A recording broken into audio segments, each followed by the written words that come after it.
can see clearly now, the rain is gone. I can see all obstacles in my way. Gone are the dark clouds that had me blind. It's gonna be a bright, bright, sunshiny day. It's gonna be a bright, bright, bright, sunshiny day.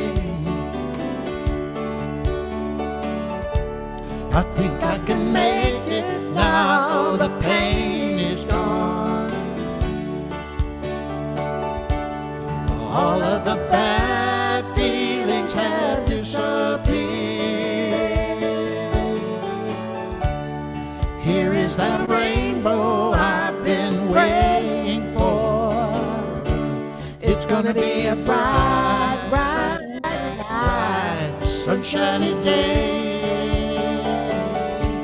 It's gonna be a bright, bright, sunshiny day. Look around, there's nothing but blue skies. Look straight ahead, there's nothing but blue skies.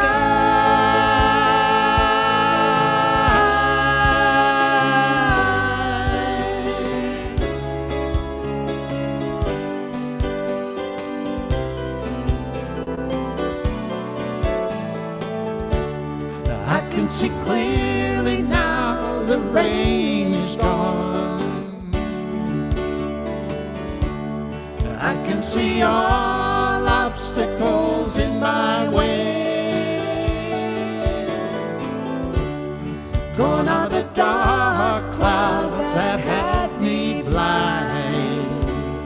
It's gonna be a bright, bright, sunshiny day. It's gonna be a bright, bright, bright, sunshiny day. It's gonna be a bright, bright, bright, sunshiny day.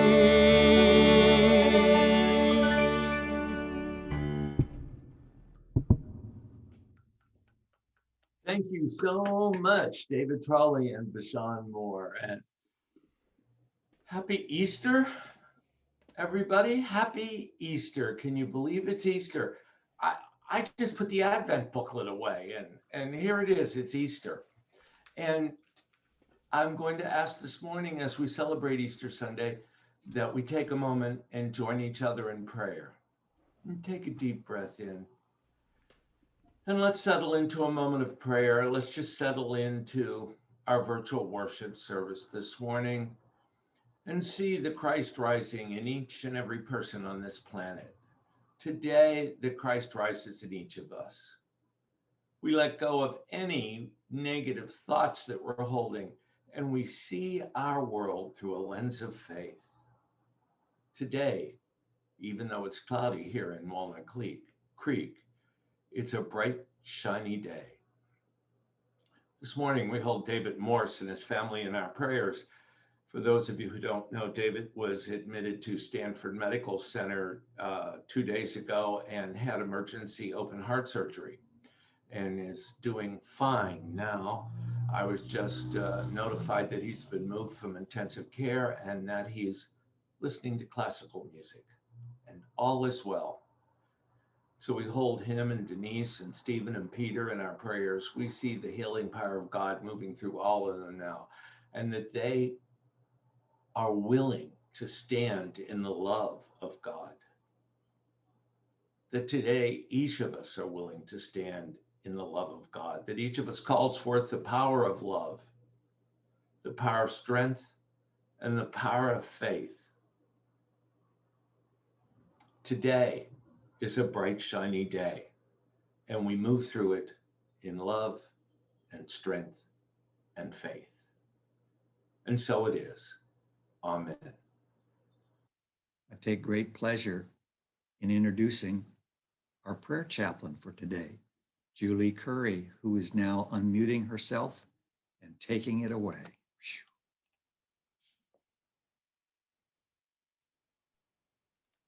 Thank you, John, especially for that reminder. Good morning, everyone. I'm Julie, your chaplain today.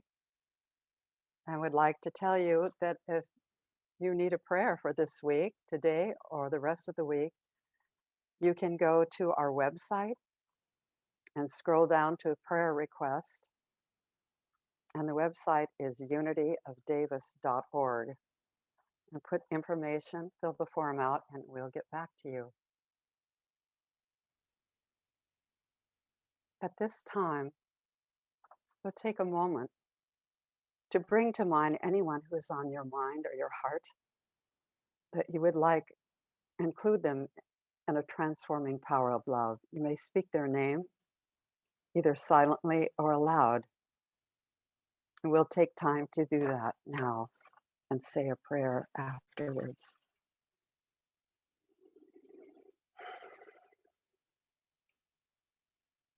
Marcus, Alex, James, Todd,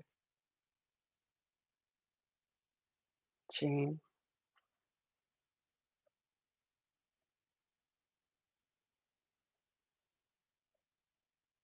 Zenaida, Conchi, Laura, Morgan, Danny.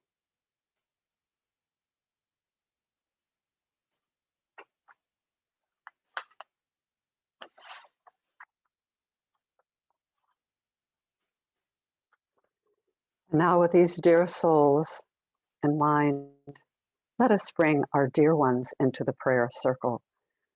We affirm the divine in each soul. We're gathered in the transforming power of love. God's light is healing and rejuvenating each one right now. We move forward with great courage, confidence, and poise. We're grateful. Thank you, God, that we are all together today on this bright, sunshiny day, this day of Easter. Amen.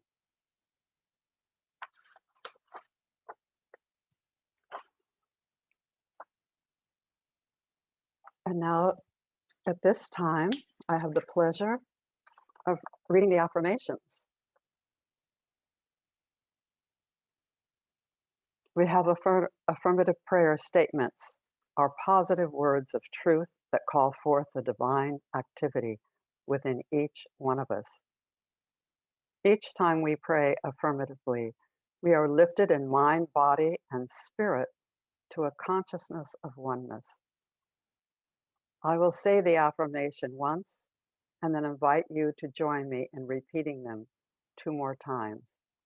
So you will hear each 3 times. So let's turn to that place within, that sacred holy place. That is the calm center of being where all is well. We breathe into the spaciousness of spirit as we turn to a place of infinite good.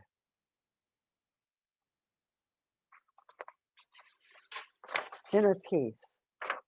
I express peace and love of my Christ spirit, and together I express peace and love of my Christ spirit.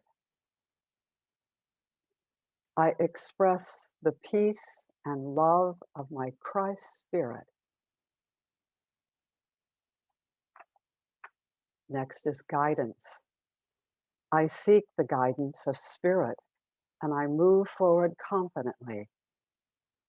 Together, I seek the guidance of spirit and I move forward confidently. And again, I seek guidance of spirit and I move forward confidently. Healing. I am renewed in mind and body and spirit by the healing power of God within. Together, I am renewed in mind, body, and spirit by the healing power of God within. Again, I am renewed in mind, body, and spirit by the healing power of God within. Prosperity. I am open to the divine ideas and use them to prosper my life. Together, I am open to divine ideas and use them to prosper my life. Again, I am open to divine ideas and use them to prosper my life. World peace. I walk in harmony and acceptance with all beings. Together, I walk in harmony and acceptance with all beings. Last one. I walk in harmony and acceptance of all beings.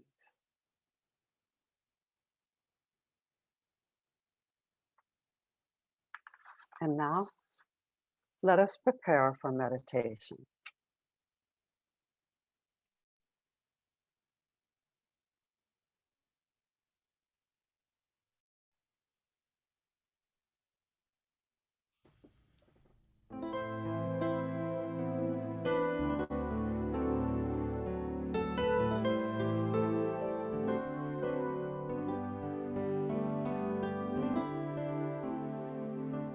Surely the presence of the Lord is in this place. I can feel God's mighty power and God's grace. There's a holy hush around us. I see love on every face. Surely the presence of the Lord is in this place. Surely the presence of the Lord is in this place. I can feel God's mighty power and God's grace. There's a holy hush around us.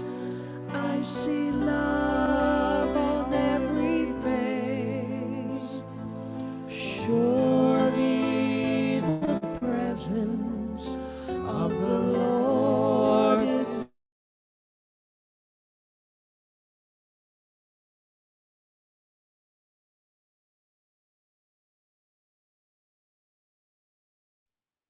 David, you have no sound. I think David is frozen. Oh, nice.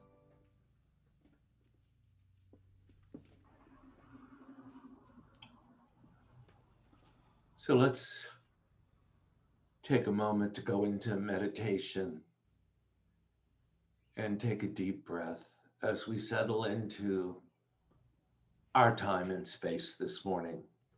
Surely the presence of the Lord is in this place. Surely the presence of the universe is here. Surely the presence of God is here.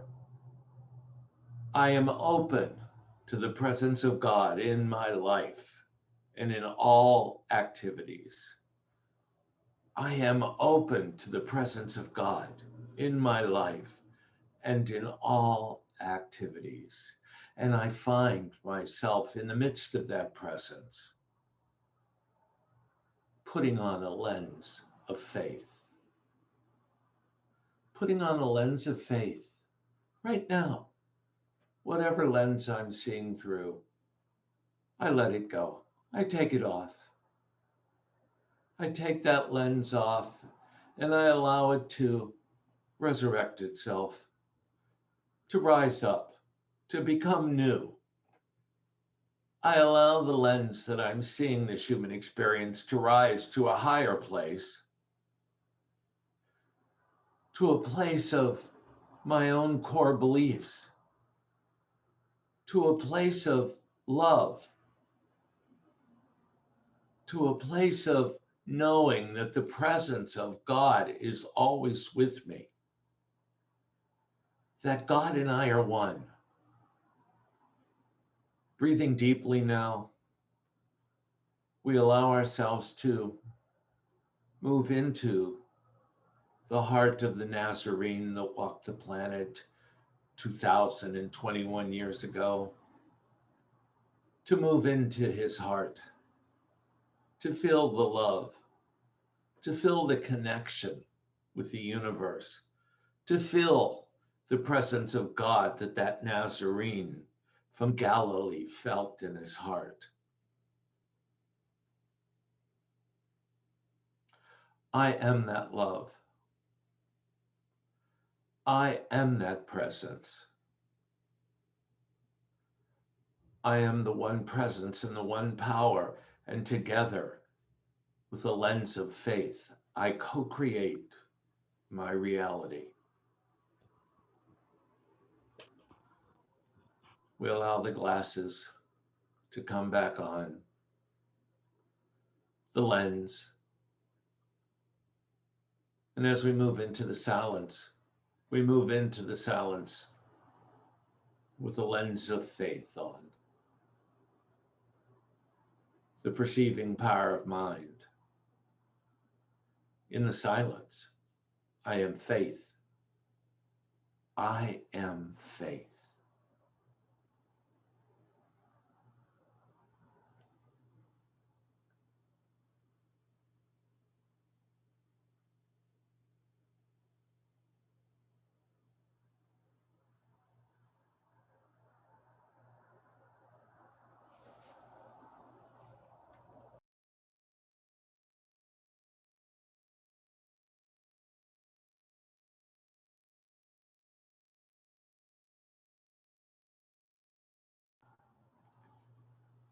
Breathing in and breathing out.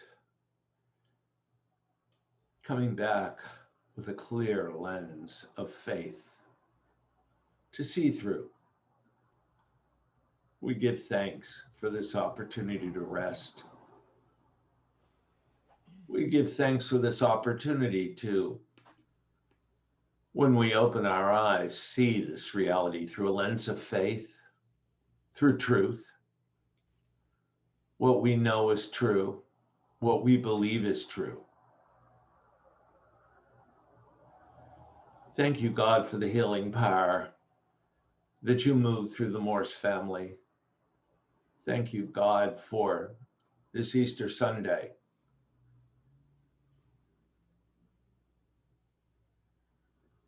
We begin to move our fingers and wiggle our toes and lick our lips and slowly open our eyes as we come back to this time and place, saying, thank you, God. Thank you, God. Amen. It's such a pleasure to be working with my good friend Bajan on this beautiful Easter Sunday morning. And this song is just resonated in my heart for years, and I'm proud to share it with you. It's called Was It a Morning Like This?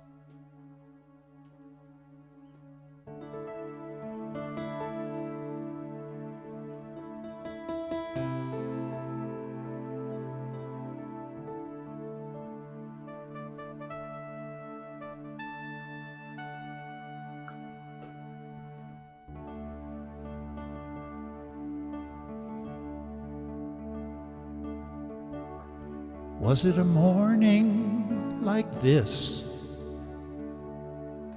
when the sun still hid from Jerusalem, and Mary rose from her bed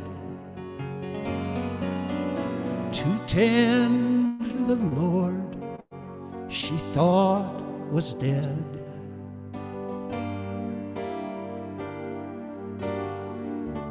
Was it a morning like this, when Mary walked down from Jerusalem, and two angels stood at the tomb,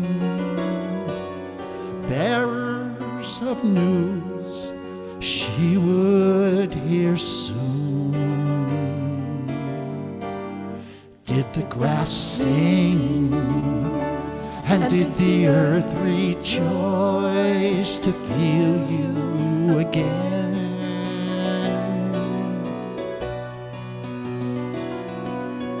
Over and over like a trumpet underground did the earth seem to pound, he is risen.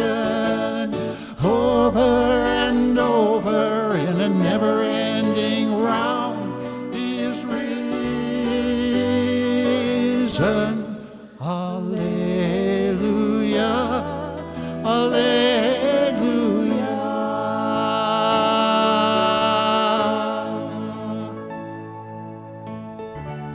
And was it a morning like this when Peter and John ran from Jerusalem, and as they raced to the tomb, beneath their feet was there a tomb?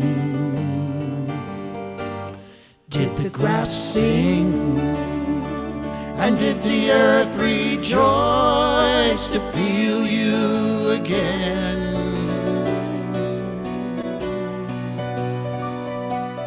Over and over like a trumpet underground did the earth seem to pound, he is risen.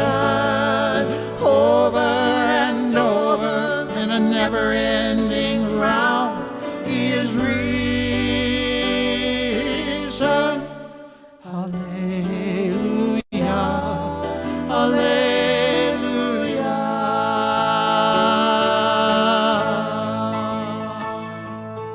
Over and over like a trumpet underground did the earth seem to pound, he is risen. Over and over in a never-ending round, he is risen. Alleluia,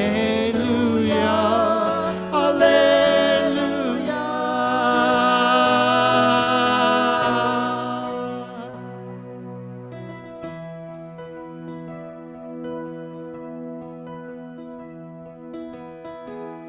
Was it a morning like this when my Lord looked out on Jerusalem?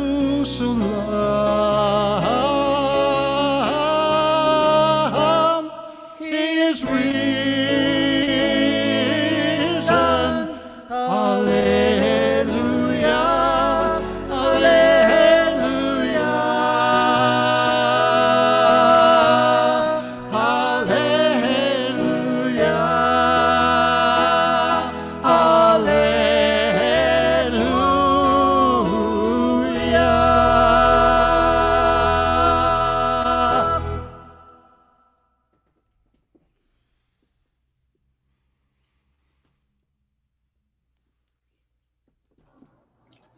David Trolley and Bajan Moore. That was absolutely beautiful. Thank you. Thank you. Well, thanks for coming today. We don't need to talk after that. That just about summed it up as far as I'm concerned. So have a good day and enjoy your Easter lunch. Oh. Did the grass sing this morning when you woke up? Did the grass sing? Well, if you wake up in the morning and you choose to put on your lens of faith, the grass will sing. The grass will sing. And that's what it's all about, is the grass singing. What does it take for you to have the grass sing in the morning when you wake up? Can you put on that lens every day? Yes, you can. He has risen today, and you have risen today. I have risen today. Today we celebrate the rising to a new spiritual level, to a new place, to letting go, if you followed the Lenten tradition, of a thought that doesn't serve us, of some thought that we've held on to, of some action we've been taking because of a thought that just doesn't serve us. And so we've done the work to let that go. And today we go to a higher spiritual place, and the grass begins to sing as we walk through it. The grass begins to sing in everything that we do, because we know that we are one with God, that we're one with the universe, and that together we co-create our own reality. I think that the absolute word today by Reverend Dr. Paul Hasselbeck sums it up, and I want to share it with you. Rise up. I embrace my resurrection and rise up. In Mark's gospel, the women who anoint Jesus's body on Easter morning flee in terror when, finding the tomb empty, they are told Jesus has been raised. Stories from early Christian communities describe a transformation from fear to faith as Jesus's early followers realized that not even death can hold the Christ spirit captive. With joyous faith, Jesus' followers greet one another, declaring, "He is risen," and affirming, "He is risen indeed." Today, I say yes to my own resurrection experience. I consciously use the Christ principle, which is made up of the 12 powers. I specifically use the powers of release, dominion, and life. I release any fear, lack, and/or limitation as I set myself free and rise up. I raise my awareness into a new light and way of being. I embrace my resurrection and rise up. So this morning, let's embrace our resurrection. Let's rise up. Let's rise up to a new place of being. Let's put on that lens of faith and go through the day, go through the week, go through the rest of our life, seeing through a lens of faith. So last week on Palm Sunday, we took a look at that Palm Sunday story, both from a poly-edited version in the Synoptic Gospels, and then from a metaphysical perspective, and how we could apply the perspective to our own lives in practical application. We all face decisions, and we use our 12 powers to move us through the decisions we make. So where did we leave off last week? Well, Jesus had sent two of his followers off to the nearest village to pick up a donkey that was there and to bring it back to him to ride into Jerusalem on. And while he was standing there, well, we visualized a conversation that he may have been having in prayer with God, with the universe. And he made the decision to go into Jerusalem on the back of that donkey, even though he was likely going to get arrested and even though he was likely going to be crucified. But he made that decision, and not only was he going into Jerusalem and probably having those things happen, but it was Passover as well. And so we left Jesus riding into Jerusalem with his followers, and my goodness, a lot has happened in the last 7 days in that story. According to the Synoptic Gospels, he's had a final supper, he's washed the apostles' feet, told them that one of them would betray him. He was betrayed, he was sentenced to death, and was crucified and placed in a tomb.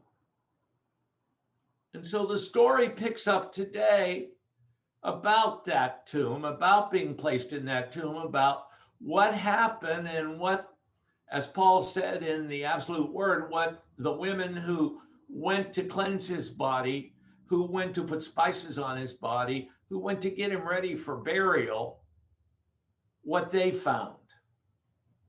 Now, what I want to focus on is the fact that, well, I want to focus on Mary finding the tomb empty in a moment. But, you know, what I want to say first is that The synoptic gospels give different accounts of Jesus's death, and they're as varied in the synoptic gospels as the stories about his birth are. The birth story is very different in Luke and Matthew and Mark, and John doesn't mention it. It's also very different, and John does mention it here, and I'm going to read a little piece of John in just a moment, but here's the summary of what went on. After Jesus was crucified, it's said that Joseph of Arimathea had Christ's body placed in his own tomb, and a large stone covered the entrance, and soldiers guarded the sealed tomb. On the third day, a Sunday, several women, and the story changes, but Mary Magdalene, Mary the mother of Jesus, and Joanna and Salome are all mentioned in the gospel accounts. They went to the tomb at dawn to anoint the body of Jesus. And then a violent earthquake took place as an angel from heaven rolled back the stone. The guards shook in fear as the angel, dressed in bright white, sat upon the stone. The angel announced to the women that Jesus, who was crucified, was no longer in the tomb. He is risen, just as he said. Then he instructed the women to inspect the tomb and see for themselves. Next, he instructed them to go and inform the disciples. And with a mixture of fear and joy, they ran to obey the angel's command. But suddenly, Jesus met them on their way. They fell at his feet and worshiped him. And then Jesus told them to tell his brothers, the disciples, to go off to Galilee. They'll see him there. And when the guards went into the priest and reported this, it said in the synoptic gospels that they were offered large sums of cash to not tell the story, to say that that the disciples had stolen the body and that he hadn't disappeared and that an angel had appeared. And after his resurrection, Jesus appeared to the women near the tomb at least twice, to the disciples while they were gathered at a house of prayer. And then he actually visited, so they say, two people on the road to Emmaus near the Sea of Galilee while they were fishing, but they did not recognize him. Well, I don't know what really happened there. I do, when you read the text and when you read gospels other than the synoptic gospels, you hear a bunch of other different stories, but what we do know is that there was a man that walked this earth that was so connected to the fact that he was one with the universe, so connected to the fact that God and he were one, that he had the power to co-create with God.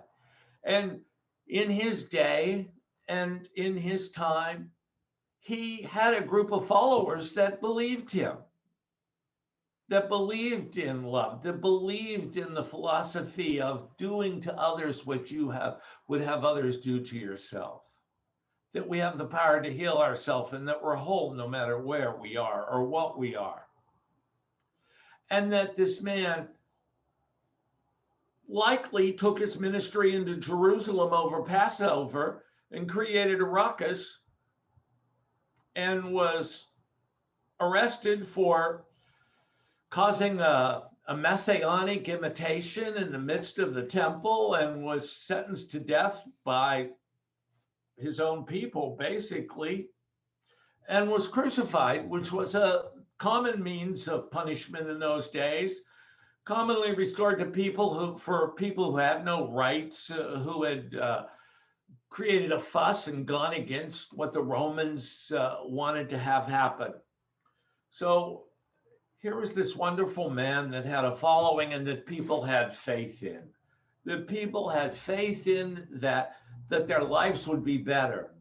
That with this man's beliefs, they could create a different reality. So in the Synoptic Gospel of John, which is always so different than the other three Synoptic Gospels, it's just has so much love in it and is said from such a different way. Here's what John says about finding the tomb empty. But Mary stood weeping outside the tomb. As she wept, she bent over to look into the tomb, and she saw two angels in white, sitting where the body of Jesus had been lying, one at the head and the other at the feet. They said to her, "Woman, why are you weeping?" She said to them, "They have taken away my Lord, and I do not know where they have laid him." When she said this, she turned around and saw Jesus standing there, but she did not know that it was Jesus. Jesus said to her, "Woman, why are you weeping? Whom are you looking for?" Supposing him to be the gardener, she said to him, "Sir, if you have carried him away, tell me where you have laid him, and I will take him away." Jesus said to her, "Mary." She turned and said to him in Hebrew, Rabboni, which means teacher. Jesus said to her, "Do not hold on to me, because I have not yet ascended to the Father, but go to my brothers and sisters and say to them, I am ascending to my Father and your Father, to my God and your God." Mary Magdalene went and announced to the disciples, "I have seen the Lord," and she told them that he had said these things to her.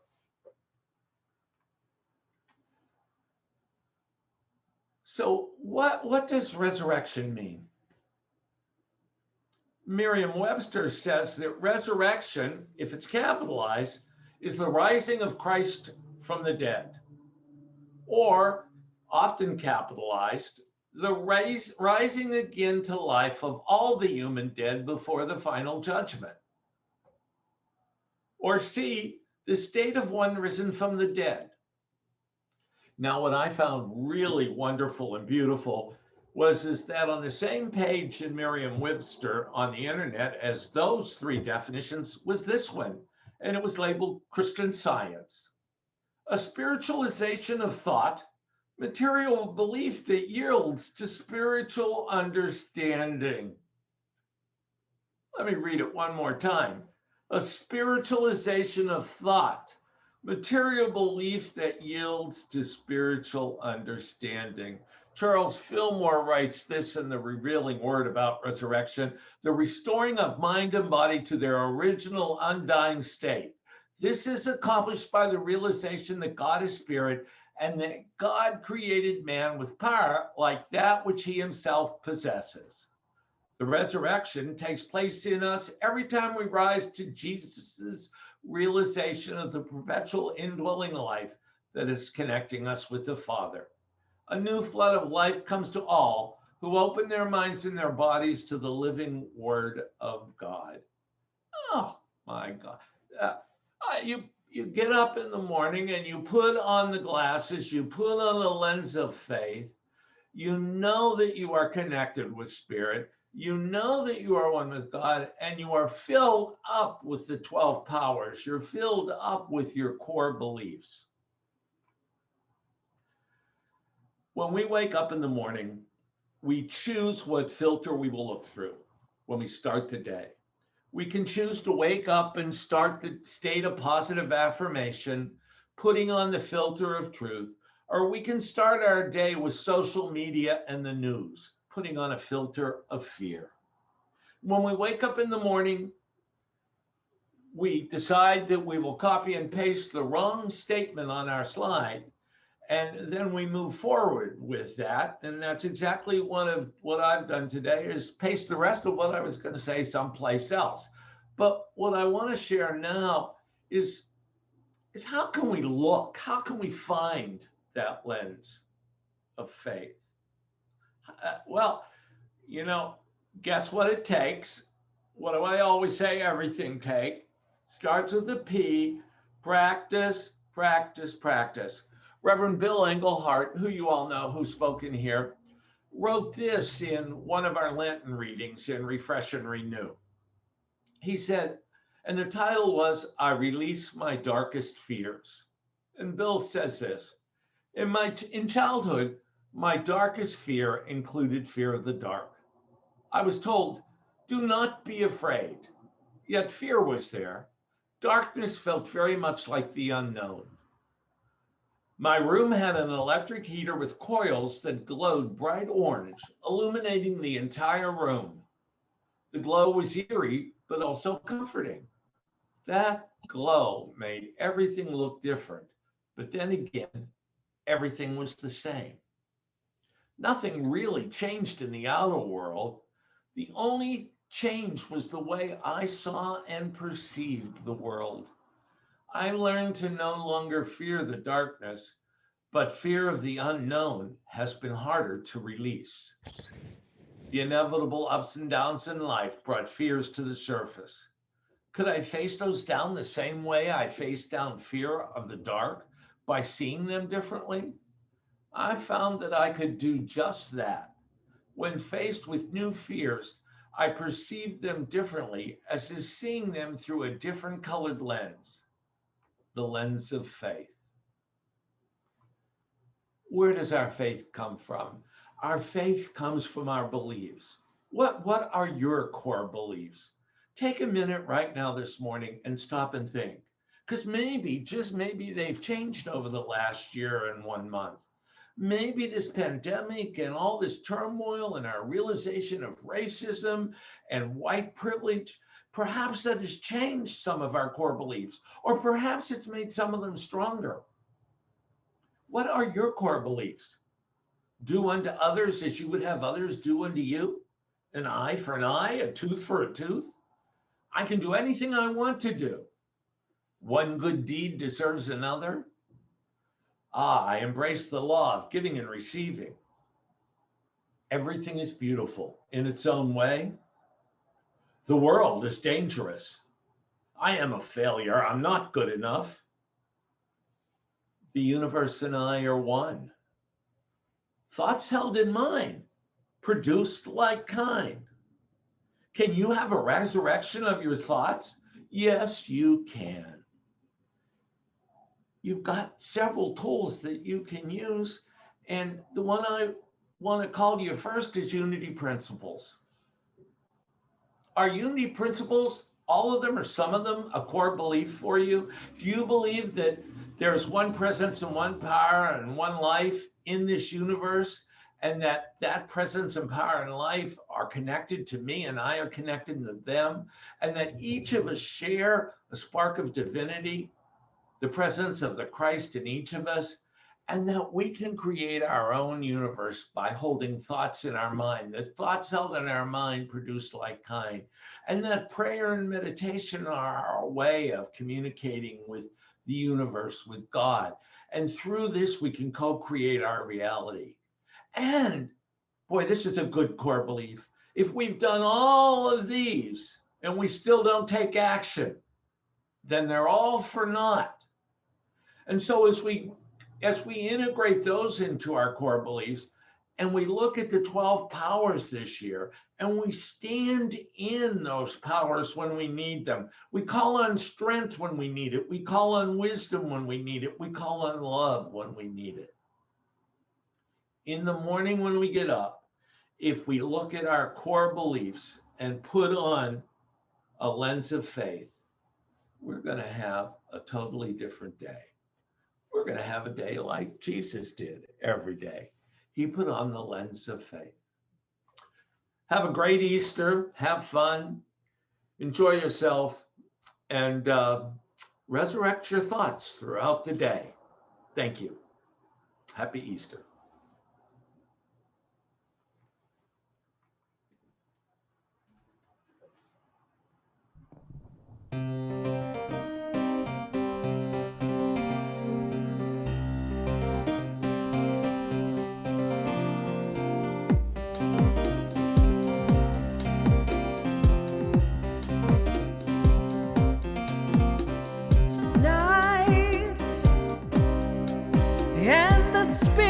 Of life calling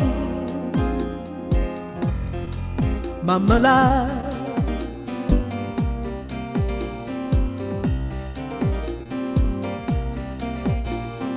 Wait,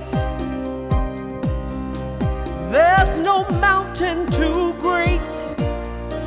He'll hear the words and have faith. Oh, have faith.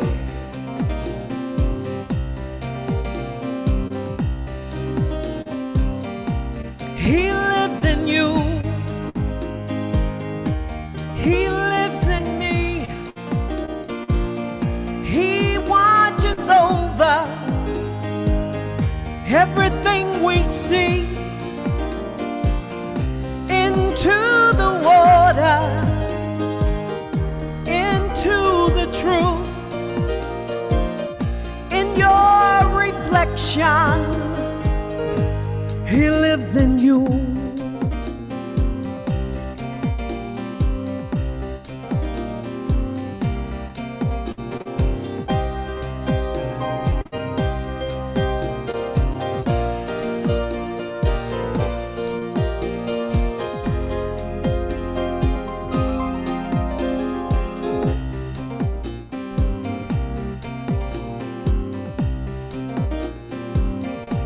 He lives in you.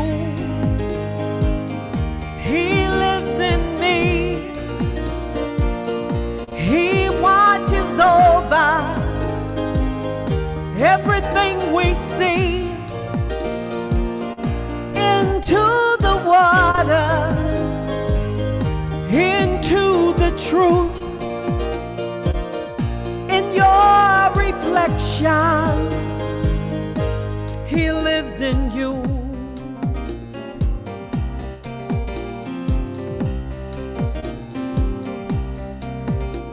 Night and the spirit of life calling.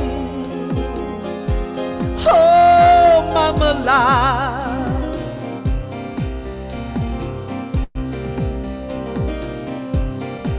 He lives in you. He lives in me. He watches over everything we see. Into the water, into the truth. In your reflection, He lives in you. He lives in you. He lives in me. He lives in you. He lives in you. He lives in you.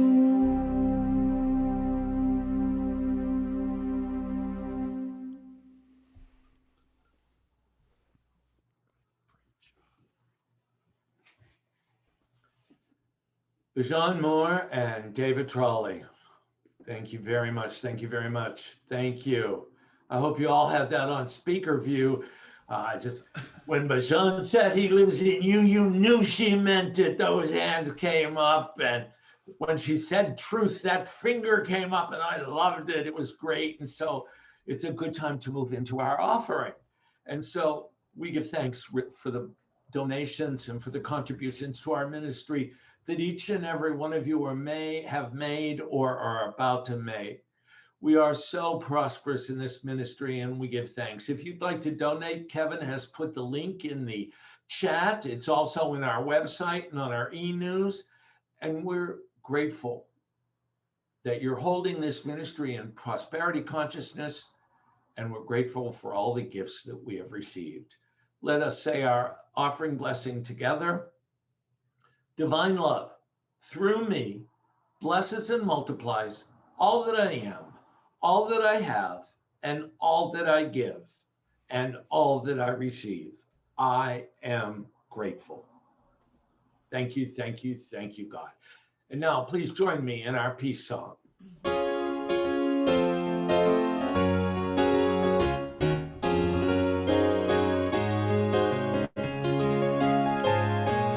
Let there be peace on earth, and let it begin with me.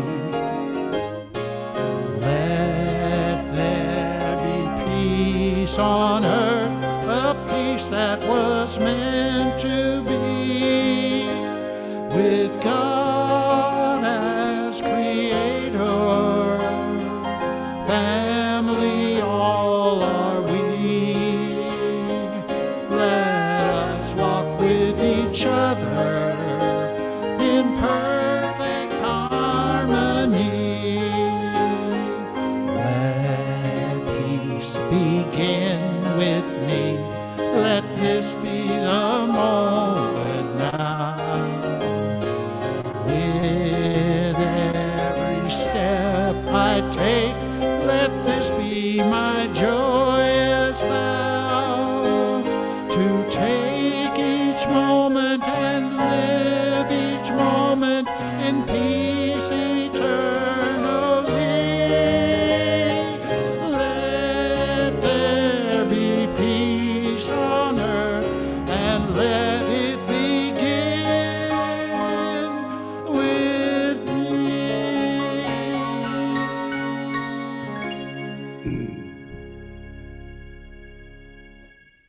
In our prayer for protection, together, the light of God surrounds us. I am that light. The love of God enfolds us. I am that love. The power of God protects us. I am that power. And the presence of God watches over us. I am that presence. Wherever we are, God is, and all is well. And so it is. Everybody have a wonderful Easter. Please feel free to stay and join a breakout room and chit chat. You have risen indeed. God bless you. Thank you for John and David Trolley.